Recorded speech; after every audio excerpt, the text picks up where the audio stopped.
जब रूस और ईरान ने जनवरी में अपनी रणनीतिक साझेदारी संधि पर हस्ताक्षर किए तो इसने एक ऐसे रिश्ते को औपचारिक रूप दिया जो वर्षों से गहराता जा रहा था। लेकिन अब जब ईरान पर इजराइल की ओर से लगातार और अभूतपूर्व हमला हो रहा है तो सबकी नजरें व्लादिमीर पुतिन पर हैं और रूस की सैन्य क्षमता तेहरान की मदद करने के लिए अब वैसी नहीं रही जैसी पहले थी। अगर तेहरान गिरता है तो मास्को मध्य पूर्व में एक और महत्वपूर्ण सहयोगी खो देगा, जो निस्संदेह एक बड़ा झटका होगा। ईरान के सर्वोच्च नेता रूस जाने के लिए निकासी योजनाएं बना रहे हैं और उनकी सरकार बिखर रही है। सीरिया के पूर्व तानाशाह बशर अल असद अपनी तानाशाही के पतन के बाद पहले से ही मास्को में रह रहे हैं। एक बात तो साफ है, रूस के कभी मजबूत रहे सहयोगी मध्य पूर्व में अब विनम्र हो रहे हैं और इससे रूस बहुत डर गया है। खास तौर पर ईरान यूक्रेन युद्ध में रूस का सबसे अहम हथियार आपूर्तिकर्ता हुआ करता था। ईरानियों ने रूस को तेल प्रतिबंधों को दरकिनार करने में भी मदद की थी। लेकिन सबसे अहम बात यह थी कि ईरान और सीरिया रूस के सहयोगी थे, जो पश्चिमी देशों के खिलाफ रूस की लड़ाई में उसकी मदद कर रहे थे। रूस ने सभी अलग थलग पड़े देशों के बीच एक बड़ा गठबंधन बनाने की कल्पना की थी, जिसमें उम्मीद थी कि चीन भी शामिल होगा ताकि वे मिलकर अमेरिका और नाटो का मुकाबला कर सकें। यह देखकर कि यह सब कैसे बिखर गया है, रूस के सामने एक बड़ी समस्या है। जैसा कि हम आगे चर्चा करेंगे, ईरान और सीरिया में जो हुआ वही रूस में भी हो सकता है। लेकिन सबसे पहले आइए जाने कि ईरान और सीरिया रूस के लिए कितने महत्वपूर्ण थे।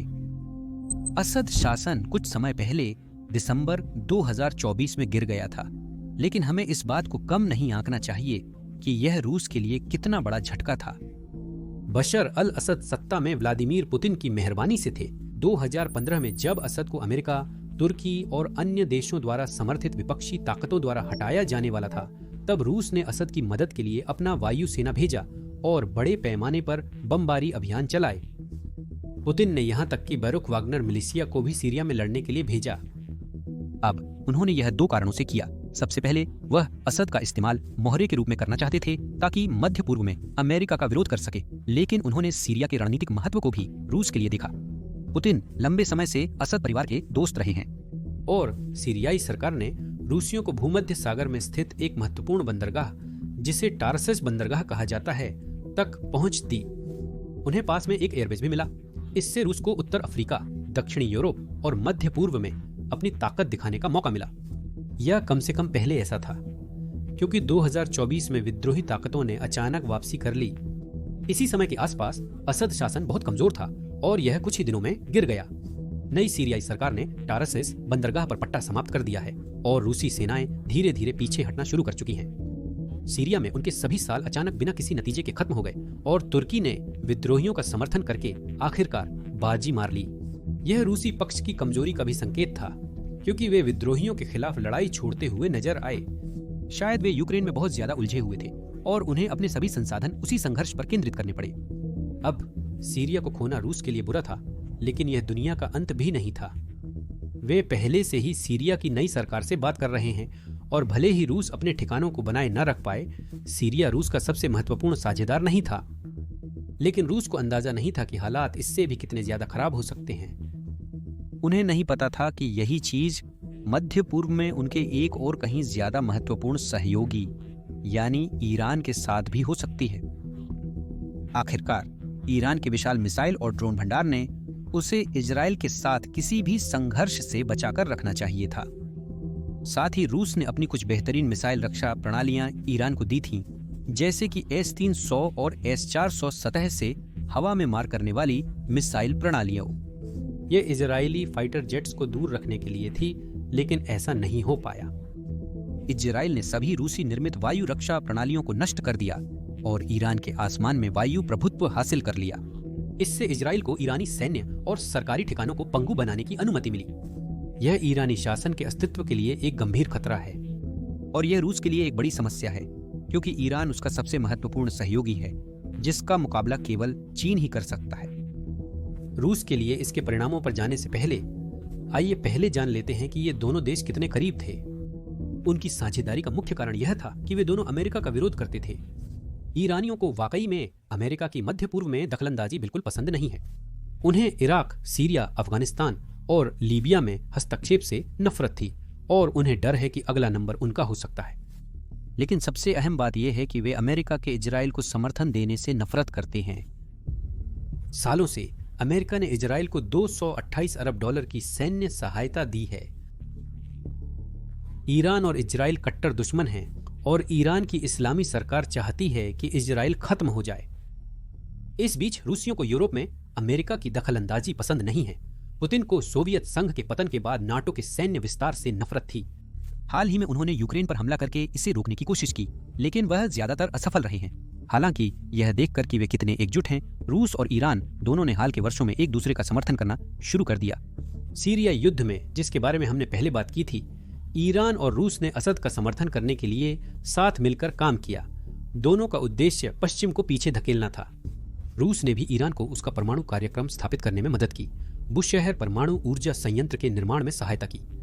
इससे ईरानी परमाणु कार्यक्रम को मजबूती मिली, जिसने बाद में नागरिक उद्देश्यों के लिए आवश्यक स्तर से कहीं अधिक यूरेनियम संवर्धित किया। लेकिन 2022 में यूक्रेन पर रूसी आक्रमण के बाद सहयोग और भी बढ़ गया। ईरान ने रूस को यूक्रेन में उसके युद्ध के समर्थन के लिए बड़ी मात्रा में शाहिद कामिकाजे ड्रोन सप्लाई करना शुरू कर दिया। अनुमान अलग अलग हैं, लेकिन ईरान ने शायद इन्हें कई हजार की संख्या में सप्लाई किया है। ईरान ने रूस को ईरानी डिजाइन वाले ड्रोन खुद बनाने के लिए एक फैक्ट्री बनाने में भी मदद की है। अब ईरान ने ड्रोन में निवेश करना बहुत पहले 1980 के दशक में ही शुरू कर दिया था, इसीलिए कई मामलों में वे रूस से ज्यादा एडवांस्ड हैं। रूस इन ईरानी ड्रोन का इस्तेमाल यूक्रेन में लगभग हर दिन करता है, मुख्य रूप से यूक्रेन की ऊर्जा ग्रिड और उसके आबादी वाले इलाकों को नुकसान पहुंचाने के लिए। और जाहिर है ईरान को इन युद्ध अपराधों से कोई दिक्कत नहीं है, ठीक वैसे ही जैसे पुतिन को मास्को में हमास नेताओं की मेजबानी करने से कोई दिक्कत नहीं है। लेकिन शाही ड्रोन का काम सिर्फ आतंक फैलाने से कहीं आगे है, क्योंकि ये ड्रोन इतने सस्ते हैं। इससे रूस को यूक्रेन की वायु रक्षा प्रणाली को थका देने का मौका मिलता है। इन्हें गिराना बनाना जितना आसान नहीं है। इसी तरह ईरानी ड्रोन रूस की थकावट वाली युद्ध रणनीति का एक अहम हिस्सा बन गए हैं। और इसी तरह रूस वाकई ईरानियों पर निर्भर है, लेकिन रूस के पास भी वो चीजें हैं जिनकी ईरान को जरूरत है। रूस के पास ईरान की तुलना में कहीं बेहतर पुराने सैन्य उपकरण हैं, या कम से कम यही धारणा है, क्योंकि ईरान को लगा था कि वह सुरक्षित है जब उसने रूस से S-300, टोर M1 और हाल ही में S-400 जैसे एयर डिफेंस सिस्टम खरीदे थे। ये सभी इजराइल के खिलाफ नाकाम रहे। ईरान ने रूस से फाइटर जेट्स और अटैक हेलीकॉप्टर भी लेने की कोशिश की थी। साल 2023 में खबरें आई थीं कि रूस ने सुखोई Su-35 फाइटर जेट्स, मिल Mi-28 अटैक हेलीकॉप्टर और Yak-130 जेट ट्रेनर ईरान को बेचे हैं। ये एक गेम चेंजर माना जा रहा था, क्योंकि Su-35 एक बहुत एडवांस्ड फाइटर जेट है और इससे पहले ईरान बहुत पुराने एयरक्राफ्ट जैसे F-14 और F-4 पर निर्भर था। हालांकि हालिया लड़ाई में नए रूसी फाइटर और अटैक हेलीकॉप्टर देखे नहीं गए हैं। अपने F-35 के साथ इजराइल के पास अब ईरान पर पूरी हवाई बढ़त है। तो या तो रूस ने अभी तक ईरान को Su-35 नहीं भेजे हैं, या वे अभी तक ऑपरेशनल नहीं हुए हैं। लेकिन जो सबसे बड़ी बात है, जो हवाई सुरक्षा या फाइटर जेट्स से कहीं ज्यादा अहम है, वो है मिलिट्री सैटेलाइट से जुड़ी हुई। मिलिट्री सैटेलाइट्स किसी देश को सटीक हमले करने की क्षमता देती है, और इस मामले में ईरान काफी पीछे है, भले ही उनके पास मिसाइलें हों। उनके इमेजिंग सैटेलाइट्स की रिजोल्यूशन बहुत खराब है। उनके स्पेस लॉन्च बार बार फेल हो रहे थे और उनके सैटेलाइट्स की ऑर्बिट भी अस्थिर थी। लेकिन रूस ईरान को आगे बढ़ने में मदद कर रहा है। यह ईरान की तरफ से सैटेलाइट्स लॉन्च कर रहा है और यह ईरान के साथ मिलकर उसे सैटेलाइट बनाने की तकनीकी जानकारी भी दे रहा है। मिसाइल तकनीक के साथ छोटी छोटी चीजें भी हो सकती हैं। ईरान मिसाइलों का बहुत बड़ा प्रशंसक है, लेकिन रूस उन्हें बनाने में ज्यादा माहिर है, खासकर बैलिस्टिक और हाइपरसोनिक मिसाइलों के मामले में। रूस ये तकनीकें ईरान के साथ साझा कर सकता है बिना किसी को सच में पता चले। अब एक वाकई अजीब थ्योरी ये है कि ये बात परमाणु हथियारों के लिए भी सच हो सकती है, एक ऐसा क्षेत्र जिसमें रूस निश्चित रूप से विशेषज्ञ है। रूस वाकई में इसमें ईरान की मदद करेगा या नहीं, ये सिर्फ अटकलें हैं और ये एक काफी हताश कदम होगा। परमाणु हथियार हो या ना हो, रूस और ईरान निश्चित रूप से एक दूसरे के करीब आ रहे हैं। इस साल जनवरी में रूसी और ईरानी राष्ट्रपति ने मॉस्को में एक व्यापक रणनीतिक साझेदारी पर हस्ताक्षर किए। इनमें से एक लक्ष्य आर्थिक संबंधों और द्विपक्षीय व्यापार को बेहतर बनाना था। ईरान और रूस दुनिया के दो सबसे अधिक प्रतिबंधित देश हैं, इसलिए ये दोनों बहिष्कृत देश एक दूसरे की मदद करने की कोशिश करते हैं। यूं कहें तो रूस भी ईरान का उपयोग एक रणनीतिक उत्तर दक्षिण परिवहन गलियारे के रूप में करना चाहता है, जिससे रूस भारतीय बाजार तक पहुंच सके। ईरान और रूस वित्त के क्षेत्र में भी अधिक सहयोग करना चाहते हैं, क्योंकि दोनों ही स्विफ्ट वैश्विक बैंकिंग सिस्टम से कटे हुए हैं। इसके अलावा संयुक्त सैन्य अभ्यासों का विस्तार करने, तेल और गैस के बेहतर समन्वय के लिए और साइबर सुरक्षा तथा साइबर युद्ध में सहयोग करने की योजनाएं भी थीं। क्योंकि पूरा दस्तावेज सार्वजनिक रूप से जात नहीं है, उसमें और भी कई चीजें हो सकती हैं। लेकिन दुखद बात यह है कि व्यापक रणनीतिक साझेदारी को ईरान ने केवल 11 जून को ही अनुमोदित किया था। 2 दिन बाद एक बड़ा इजराइल हमला हुआ। संभावना है कि संघर्ष जारी रहेगा और अगर ऐसा होता है तो साझेदारी लागू नहीं की जाएगी। इजरायली हमले ने एक बड़ी खामी और रूस और ईरान के बीच गठबंधन को भी उजागर कर दिया, क्योंकि रूस ने वास्तव में हस्तक्षेप करने की परवाह नहीं की। रूस ने इस अंतर्राष्ट्रीय कानून के उल्लंघन के लिए इजराइल की निंदा की, जो कि क्रेमलिन की तरफ से कहना थोड़ा विडंबनापूर्ण है।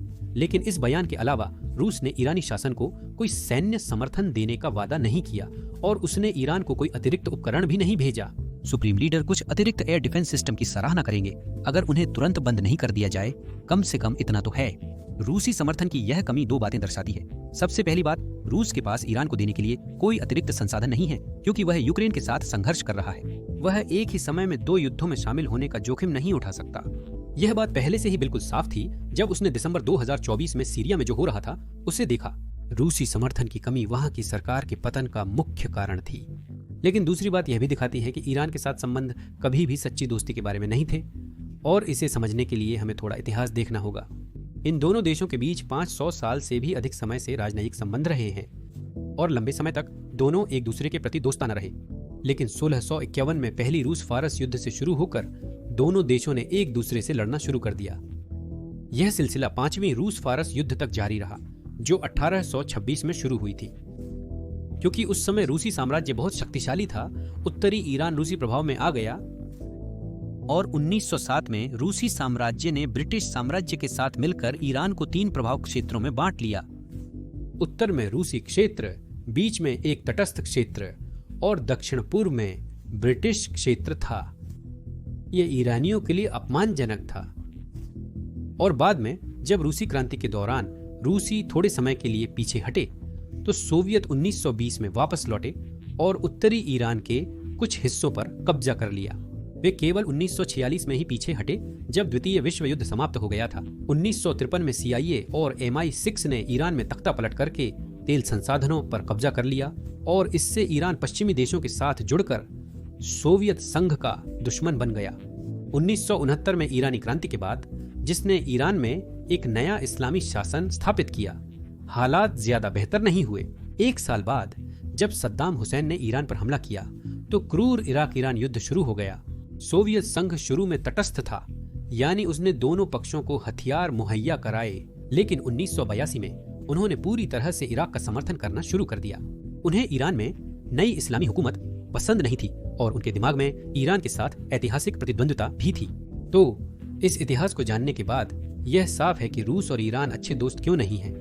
लेकिन इराक ईरान युद्ध खत्म होने के 3 साल बाद सोवियत संघ टूट गया और इससे हालात पूरी तरह बदल गए।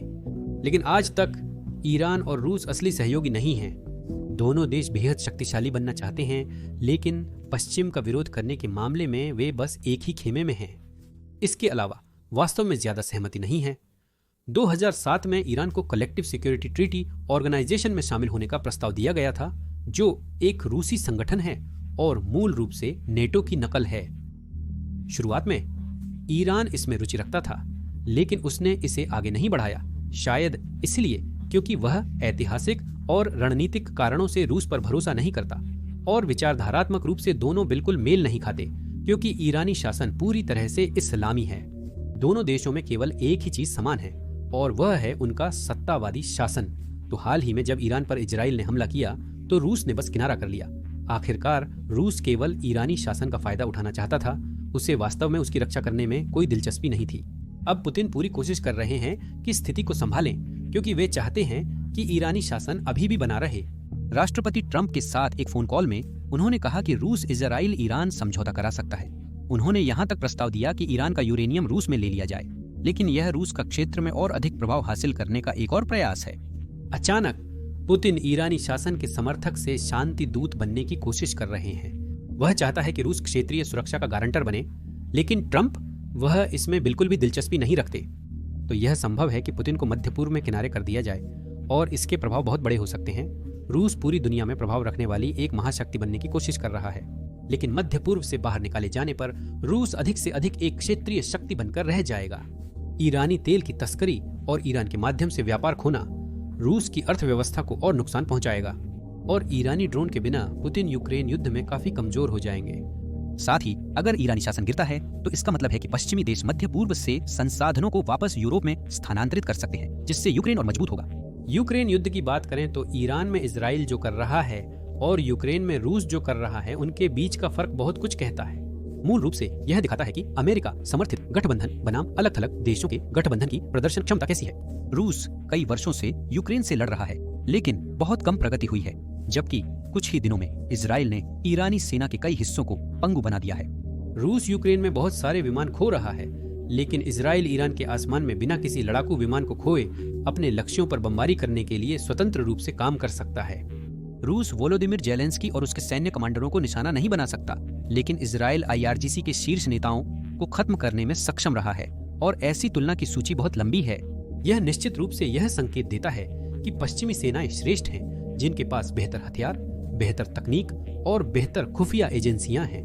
क्योंकि यूक्रेन और इसराइल में जो समानता है वह यह है कि वह पश्चिमी फंडिंग और पश्चिमी हथियारों के साथ लड़ रहे हैं और उन्हें पश्चिमी खुफिया एजेंसियों द्वारा जानकारी दी जा रही है। विशेष रूप से संयुक्त राज्य अमेरिका अब तक उनका सबसे बड़ा समर्थक है, हालांकि उनके अपने योगदान को कम नहीं आंका जा सकता। अब अगर हम इन दोनों संघर्षों को देखें, ईरान और यूक्रेन में, तो यह कुछ दिलचस्प सवाल उठाता है, क्योंकि अगर ईरान इतना कमजोर है तो रूस का क्या? इन दोनों के बीच कई समानताएं हैं। दोनों देशों ने अपनी क्षमताओं से कहीं आगे बढ़ने की कोशिश की। ईरान ने अपने प्रतिरोध के अक्ष के साथ पूरे मध्य पूर्व को चुनौती देने की कोशिश की, लेकिन अब वह अपंग हो चुका है। इजराइल से लड़ाई मोल लेकर ऐसा लगता है कि ईरानी शासन ने अपनी खुद की तबाही के लिए साइन कर दिया है। यही बात रूस पर भी लागू होती है, जो अपनी राष्ट्रीय सीमाओं से कहीं आगे तक प्रभाव क्षेत्र चाहता था। लेकिन उसने यूक्रेन में एक बड़ी गलती कर दी, क्योंकि उसे उम्मीद नहीं थी कि वह नाटो के साथ एक प्रॉक्सी युद्ध लड़ेगा। ईमानदारी से कहें तो रूस और ईरान के बीच एक बड़ा अंतर है। रूस के पास दुनिया का सबसे बड़ा परमाणु हथियार भंडार है और उसके बाद अमेरिका का नंबर आता है। वहीं दूसरी ओर ईरान के पास कोई परमाणु हथियार नहीं है। एक तरह से ये परमाणु हथियार विदेशी देशों से शासन की रक्षा करते हैं, क्योंकि कोई भी यह आजमाना नहीं चाहता कि रूस की परमाणु धमकियां असली हैं या नहीं। यही वजह है कि ईरान भी परमाणु हथियारों के लिए जोर दे रहा था। लेकिन परमाणु हथियार किसी शासन को उसकी अपनी जनता से नहीं बचा सकते, और जब सहयोगी कम होते जा रहे हैं तो रूस को अपनी जंग और आर्थिक समस्याएं खुद ही सुलझानी पड़ेंगी। समय के साथ दबाव और बढ़ेगा, जिसका मतलब है कि शासन और रूस दोनों भी गिर सकते हैं। तो ईरान और सीरिया का पतन सिर्फ रूस की विदेश नीति के लिए एक झटका नहीं है, बल्कि यह एक आईना है जो दिखाता है कि अगर मॉस्को इसी रास्ते पर चलता रहा तो आगे क्या हो सकता है।